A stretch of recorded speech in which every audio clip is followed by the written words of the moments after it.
سيكويا سيكويا سيكويا سكويا سيكويا.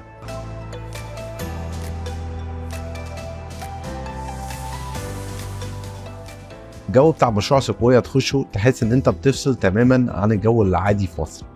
انت في حتة تانية، بلد تانية. المناظر اللي بيشوفوها في جورجيا من جبال وطبيعة خلابة، فكانوا دايما بيقولوا ليه احنا ما بنشوفش الكلام ده في مصر. مشروع وجهة عالمية لا يستهدف فقط السوق المصري أو المواطن المصري، وإنما يستهدف جميع جنسيات العالم. الاكسبيرينس ذات نفسها بتنقل الجست اللي عندي من ان هو موجود في مكان فيه ميه بس، لان هو موجود في مكان فيه اكتر من 4000 متر كريستال لاجونز، كاياك ريفر. فانا بدي الجست حتى لو opportunity ان هو to be fit while enjoying. الحلو في الموضوع ان هو معمول tropical ستايل، فبالاحساس بتاع الساحل الشمالي، بس اللاش جرينز اللي هتبقى محاوطه الواحد في كل حته هتبقى حلوه قوي. طبعا المشروع فيه ميزات، ان انت بدل ما تسافر الى الخارج الوصول الى منتجع سياحي يحمل كل هذه الميزات. مشروع سكويا تمتع بكل المزايا اللي انت كنت المفروض تسافر عشان تشوفها.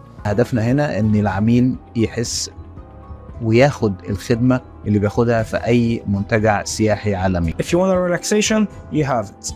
If you want to enjoy, you have it. You want thrills to enjoy water sports, water activities, water attractions, we have it. المشروع هو في أحلى موقع في مصر، وهو الساحل الشمالي. موقع يمتاز بالطقس الجميل، بالمصري الجو الحلو. المكان متوفر فيه جميع مقومات السياحة العالمية. دي أول مرة تتشاف في الساحل يبقى فيه زيب لاينز ماشية في وسط مشروع بالشكل ده، وبالذات عشان الجو اللي معمول في المشروع كله تحس إن أنت في طبيعة كلها ناتشرال في نيتشر، فأنت حاسس إن أنت بتعمل زيب لاين في وسط غابة.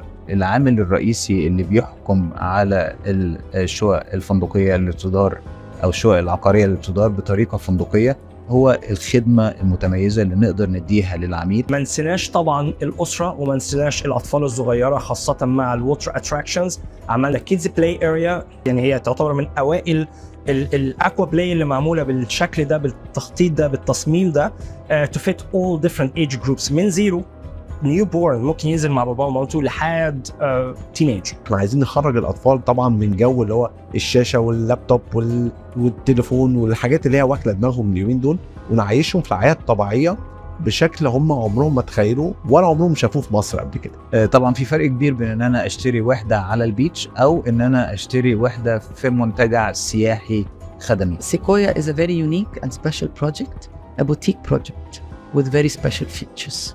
ليكون تريد مارك أو علامة مميزة لدولة الإمارات وجمهورية مصر العربية. اكتر حاجه عجبتنا في مشروع سيكويا ان هو مشروع سياحي ترفيهي، وده احنا شايفين مطلوب جدا في الساحل الشمالي. عملنا المشروع بتاعنا، والحقيقة يعني احنا سعداء جدا برد فعل الشارع المصري والجمهور المصري، وبنوعد الجمهور بصفة عامة بمفاجآت كبيرة جدا خلال الفترة القادمة.